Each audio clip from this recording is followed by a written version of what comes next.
Hey there, rulers. DMO73 here, bringing you a showdown between Azure on a Cain True Little Red list versus me on a Scarlet list. Yeah, that's right. I'm trying red again. Let's see how it goes and jump right in. Ruler School is brought to you by Odyssey Games, where you can go to pre-order upcoming Force of Will sets, ccgprime.com for singles and supplies, cardodoko.com for those rulers in the international market looking for product, the Ruler School Circuit Series now offering our Q2 2024 circuit kits, and our guest lecturer members Fight Ramen.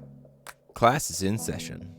Okay, so as we get into it, just wanted to send you guys a reminder that you can currently get signed up for the June Ruler School Discord event for our Ruler School circuit for that Alice is met. It's June 8th and 9th. A link is in the description down below. And you can also go get signed up for the May Games and Geek Discord Grand Prix with your shot at getting an invite to Worlds. A link to get registered for that is also down and below. Be sure to get signed up. It's going to be well worth it. So Azure on the left is playing a little red, true little red for plus Cain build, which is pretty unique. And I am giving my shot at a Dusk Girl Reincarnation list with Scarlet, thanks to Jesswein for sending me this list. Yes, I know, I'm playing a red deck, which we all know how that goes, but also it's a darkness deck too, because she's red-black on the front side now, so we're going to say that that means it's okay for me to play it, and probably means I won't just lose because I can't play red decks. So we're going to go ahead and start this game off. I am on the coin, which feels nice, but also kind of not, because I want to have fewer cards in my hand, although the deck does have plenty of ways to get rid of its hand very quickly. Just as a helpful thing here, we're both going to have the same Dusk Rogue Spectator and Shiva RFG'd just to be able to show them off, and we get started here going into game one. As you're figuring out which ruler to call stone with, because for both of these rulers there is a way for Azure to be able to judgment with one on the first turn just by calling stone with little red, or by getting a Refarth out because of Gate of Refarth to flip little red. So we'll see exactly which one of these goes in. Now little red's really actually kind of nice here because it has barrier red, so there's no real way for me to be able to damage it or destroy it. It's got barrier red and black, so when that little red flips outside of Scarlet attacking it, it's pretty safe.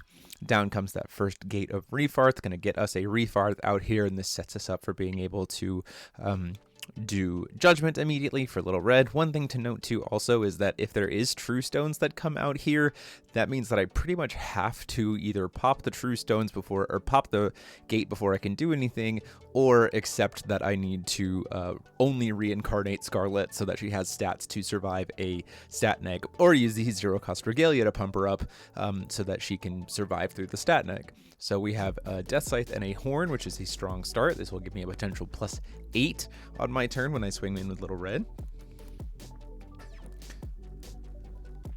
Going to Recovering with Azure. Calling Stone with Cain, we hit an Almerius, so again there's that -2 on the board, and if there's little more pure true stones in the deck, then we could be in for a world of hurt being able to try to make cards happen here with the Scarlet.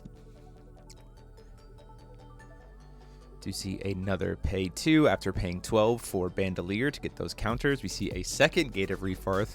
So now I'm really glad I have 2 Regalia, because this means that I can then kind of use those right now at least to get around the -4/-4 that's coming down on my field for Scarlet as soon as she flips. Because remember, even though she has Imperishable, stat negs get around Imperishable and will just kill her for real. So we don't want that to happen, because this deck really, really needs Scarlet to function. Another Gate comes out here, probably going to see a swing in for a grand total of 1200 damage because of the double pumps.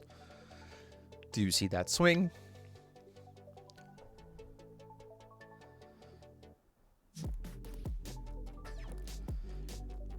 And then at the end of turn, flashing in a Lumia to not only gain the life back from the Moonshades, but also gain the life that was spent for Bandolier. This is an interesting point, though, because now we're kind of leaving the moment of being able to have stones recover. So one thing that's interesting here is that we had tried to recover, apply a -5 to a resonator so that we can then recover. a stone. I don't think you actually can do that though, because Little Red is replacing the stat neg with being a -0/-0. Correct me if I'm wrong in the comments, but I do believe that while Little Red is out, Gate can't actually recover stones because you never actually give something the -5/-5, which is kind of incredibly relevant. Forward recovery, we're seeing exactly how we're potentially going to get to this killing this turn. We're going to go into +4/+4.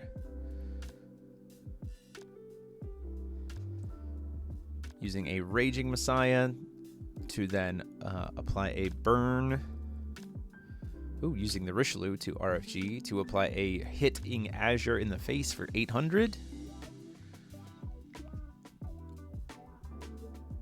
You start to go to target the Little Red and go, no, let's just hit you in the face instead. Go down to 3,000.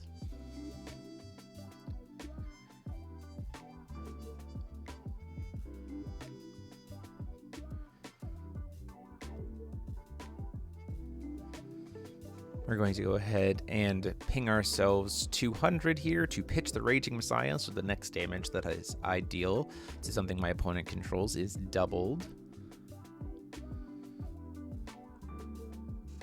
Play another Death Scythe. Tap all of those here.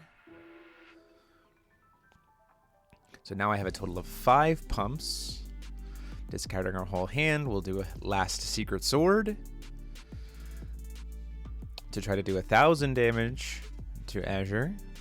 Or this is actually 2,000 damage because it's the next source of damage I control because of the Raging Messiah.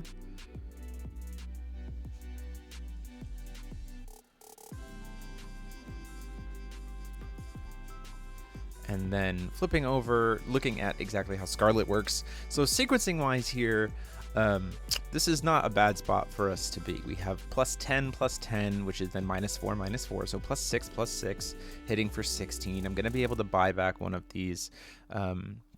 Going to be able to buy back one of the Death Scythes, that we get another pump to get +12/+12, so we're +8/+8, which is very helpful. We can go ahead and tap that, and we can use coin to do Judgment. So now we can sit at a grand total of +1,800 here. 1810, which is very nice with Swiftness Precision, and the whole idea is if there comes a block, we'll be able to then recover Scarlet to get what we need to get done.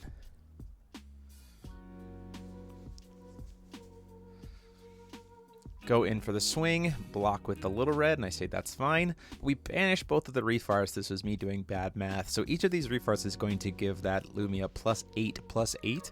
So she'll have enough defense to survive the attack from the Scarlet, even through first strike, and then kill my Scarlet. So this is a little bit of an unfortunate element here. If I had pitched a card to Scarlet before recovery and then gone in for the Raging Messiah, she'd have more damage on her. So then, I would still be able to I could have pitched the Death Scythe instead of having to use it off of anything else. There was a world where we actually just won there because I'm bad at math. It wouldn't be a red deck without Jeremy being very silly with regards to math. My life total is unfortunately a little bit low, which we don't really like. But not so bad that I'm in terrible big shape because I got those refars off the field, right? So now it's only swinging in for a total of 1,000 damage, and it's very unlikely that this deck has anything that has swiftness. So we feel pretty confident that we're at least going to get one more turn and hoping to top deck something nice here that can hopefully get us where we need to go.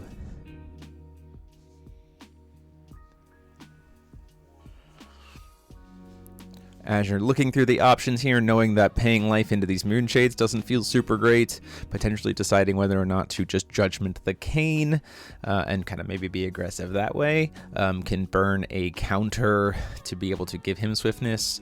Just goes in for 8.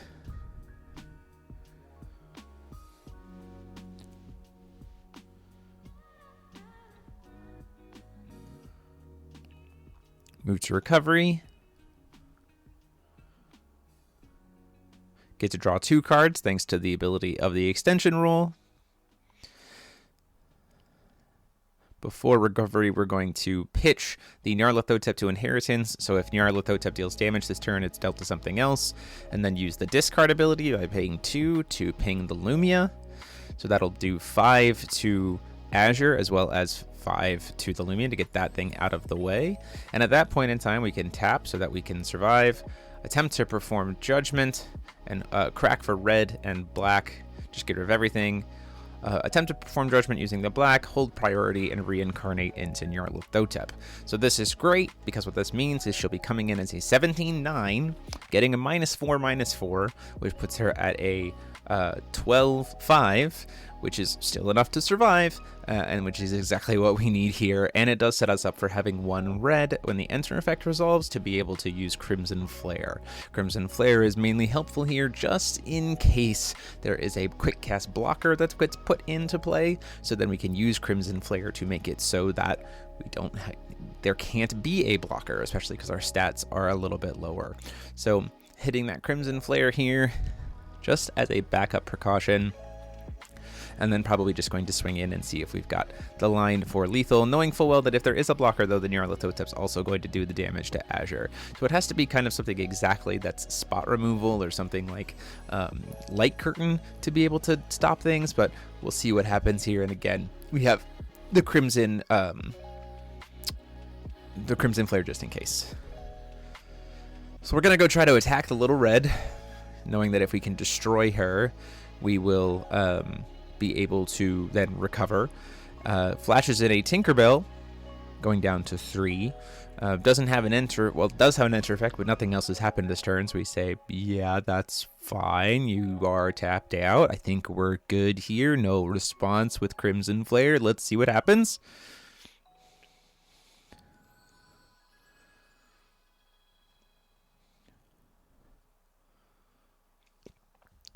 And then just says, yep, you hit her and hit me too. That's fine. And we move on to game 2. So a little bit of getting inside my head there, but I found a way to win with a red deck, even though I misdid the math on the previous turn. So going into game 2, let's see how this goes.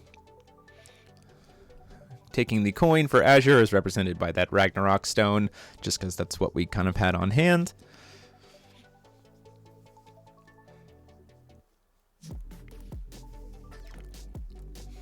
Turn 1, we're going to go ahead and play Death Scythe and Gleipnir. Then flash in a Percival, which is then going to get us another Horn of Sacred Beasts, which is probably also going to get cast. So lots of regalia here to try to be able to pump through these stat negs off of the potential gates. Does choose to call stone with, thinking about call stone with Little Red, and I think maybe decides to go for the Cain instead. Hits a Magic Stone of Moonshade. Burns for 1200 life, which is great for me, unless there's a Lumia this turn, in which case not great for me. Uses the coin, goes down to 26, plays an Able. Able response to its own effect to try to destroy itself with the Bullet of Envy, or Bandolier of Envy. We say that's fine. I think that's totally fine.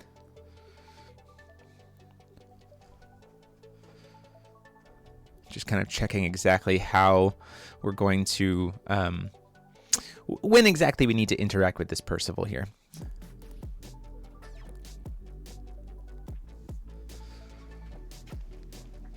In comes the Seth. The Seth then reanimates the Able, and the Able gets to go get his enter effect again, which means that we can get another Cognate out of the field that we don't have. Starts to look at that red one there.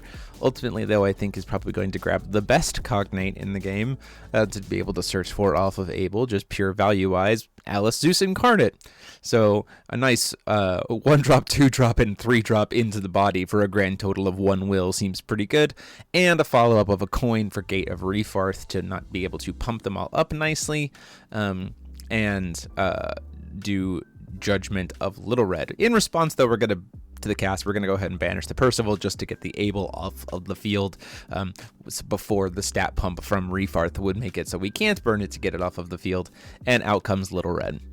So now everyone's getting plumped +2/+2. So she's 10, 12. Zeus Alice is a 10/10. Seth is an 8/8. That was all done on turn 1 from the Little Red deck. Doing some pumps here, though. It is a full tap out, so that does give us an opportunity here. A little bit of a misplay. We use a Gleipnir to force the Seth to block. Arguably, we should be targeting the Little Red to force it to block, or if it can't target a J-Res, we should target the Zeus Alice, because the Seth has Eternal, so that's not really helpful for me.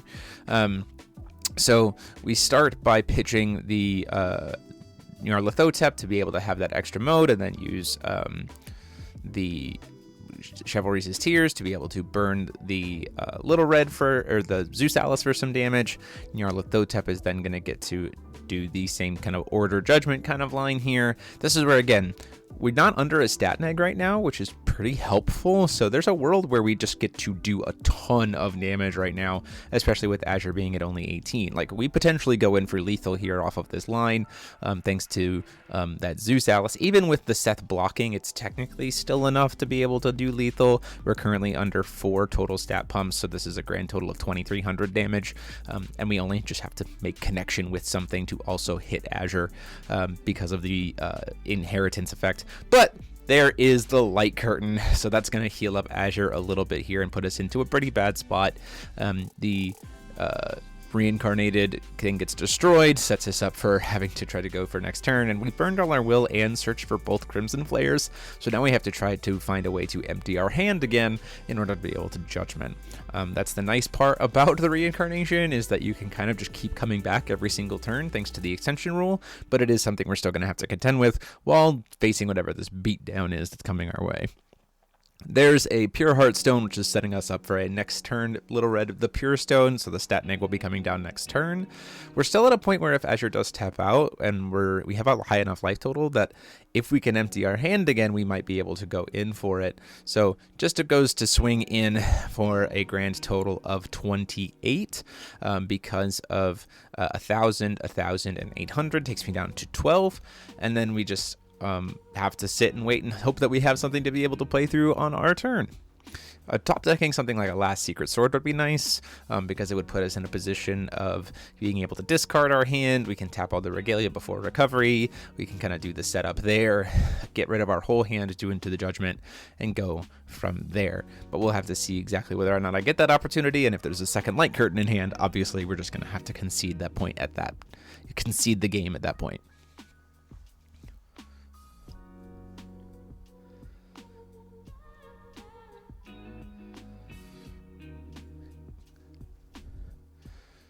Going in, if you're thinking about whether or not to take any other actions during this turn or just kind of wait and see, does choose to say pass the turn, I believe.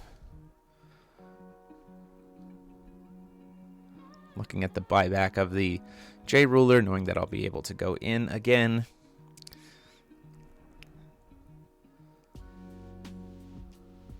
Just those 2 Crimson Flares in hand. Draw for turn. And before recovery, we see a girl staring at, which at that point in time, I just go, oh yeah, for sure. Snap, concede. There's no way that I can do anything. Ironically, I had drawn a Last Secret Sword, so I wasn't in a place to be able to actually Judgments again. But the girl staring at certainly locked it in, because the Nyarlathotep would not be able to do anything. Going on coin this time off of Dusk Girl, seeing exactly if we can kind of close this thing out.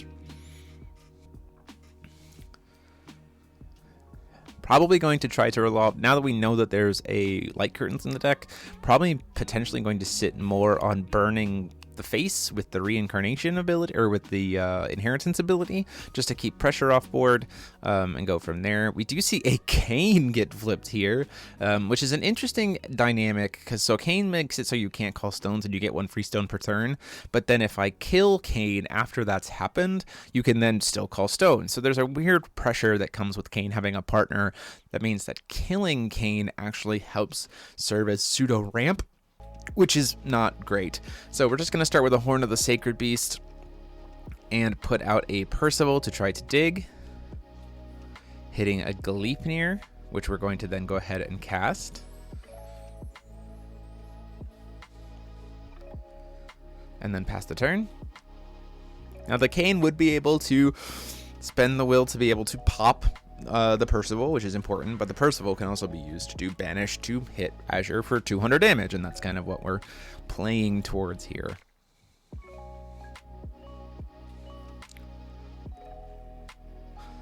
Seeing what other kind of surprises might be in store for me here.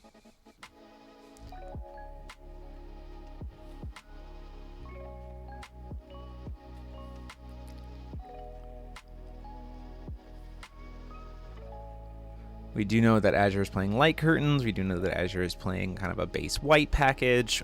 We could certainly see something like a Gate of Refarth to apply a stat neg. You know, the Cain's probably, if the Cain swings, it's probably just going to be jump blocked to the Percival. That's just better for us overall. Playing a flute, as we called Little Red to play white before recovery. We're going to pump up using Horn of the Sacred Beasts. Still calling stone, though. Again, it's like, don't really want to judgment too early here. We want to kind of be safe. And then I think we're going to get a little silly. Burning coin and paying 200. We play a Raging Messiah. So now everything's going to get doubled damage-wise here, and we can also produce some extra will. We're going to banish the Percival to try to just go ahead and deal 400 damage. Reason why we're doing that is we just do not want to worry about the brain turn on. We do not want to worry about a light curtain here. We're going to try to burn for 16, hitting the Cain and face with a Chivalry Steers. Down comes that Muse a girl staring at in response to make it so it's only 800, but still gets the Cain off the board, which is nice. And then leaves us with just one card in hand and a Raging Messiah, so we'll just pass the turn there. All damage being doubled, and I do have some ways to produce will during Azure's turn, thanks to Raging Messiah. And also, Azure's going to be able to hit me for double damage as well while the Raging Messiah is out, but doesn't necessarily help too much here, mainly because there's nothing really much in Azure's deck that has swiftness. So we're pretty safe to be the one who's benefiting from the Raging Messiah as well. This also does set up every single discard potentially from Dusk Girl to be 1,000 damage to both Azure and the Thing, especially if we have that Reincarnation Nyarlathotep. So if we can get to that, we're in a pretty good spot to just be able to play this you can't play things or risk getting killed through activate abilities effect, which feels pretty good against a deck that has something like Light Curtain.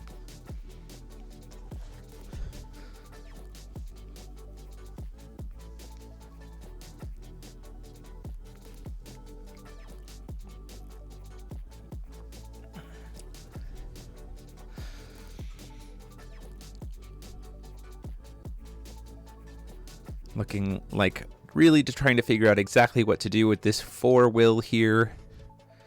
Does decide to pay 200 and go down for a gate. So Raging Messiah is now only going to be able to hit for 1,600 because it'll be an 8/8 in the air.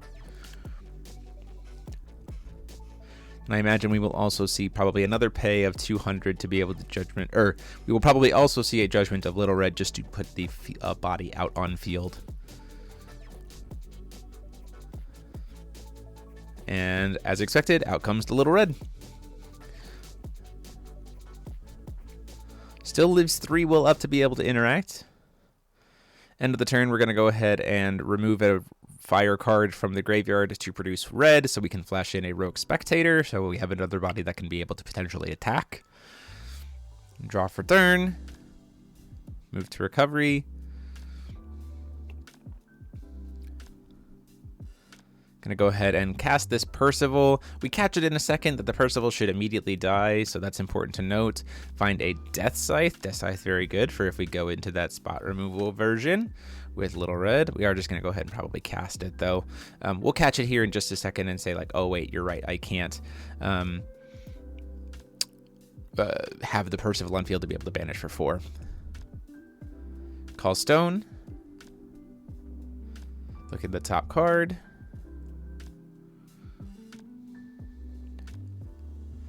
And just use the extra will produced by Raging Messiah to hurt myself, or to be able to play Last Secret Sword to do 2,000 damage to Azure because of the Raging Messiah. And then we don't even really need to swing. Like, we're probably just going to sit there. We don't want to get hit by a light curtain. Certainly not. Although we could just swing with the Raging Messiah just to finish off the game, though it does have flying. It can't be blocked. So taking Azure down to 4 feels pretty good when there's Pain Stones on the field.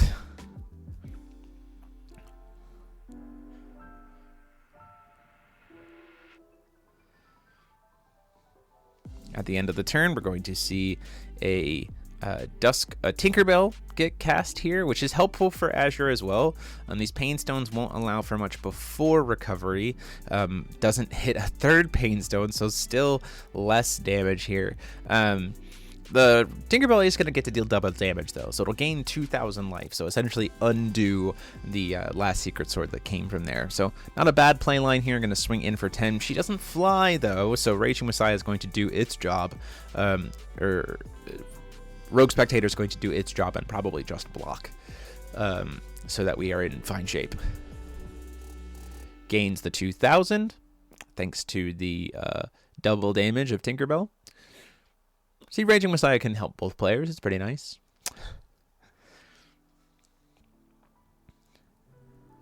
Has a lot of extra will here.